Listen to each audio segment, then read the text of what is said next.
tayo pupunta sa Night Crocodile. So, pwede pa rin po kayong bumalik mamaya dito po sa lobby para makapag-take po kayo ng picture sa mabuhay. Magandang umaga sa ako po si Ana. Ako po ang house guide po ninyo. So, yung crocodile po na ito, ang pangalan niya po ay Rio from Rizal River sa Batangas na nasa South Korea siya ng Palawan. So, nahuli po siya August 4, 1990. Aksidenteng naka-atake ng isang mangingisda na kumpirma na kain niya po yung kanang dibdib ng biktima. 5 months lang po tinagal, namatay po siya dahil sa internal bleeding and stress related po sa kanyang transformation. Wala na commercial value yung kanyang balat. Yung mga ginagawang leather products, gawa lang po yun sa balat ng batang crocodile na nasa 3 hanggang 5 years old lang. So, he was estimated nasa 60 years old na matigas na po yung balat. Hindi nakakagamit na process po ng machine.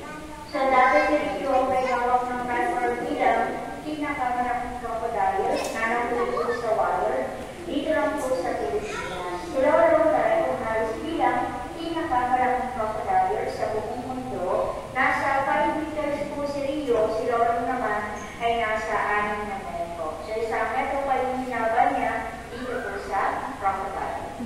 Si Lolo nahuli 2011 sa Alexander Sewer sa Mindanao, hindi po siya pinadala dito sa Palawan. So, last year, 2013, namatay po si Lolo. Sa ngayon po nasa National Museum po sa Manila, yung galingan niya.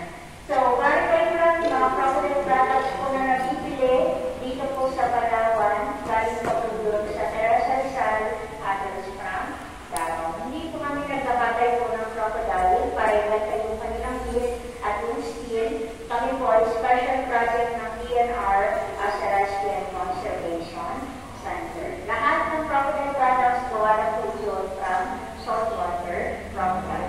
Next station natin, live crocodile. Pwede po kayong mag-take ng picture. Paka-turn out lang po yung flash ng camera. And then, kung po maglalagay mo po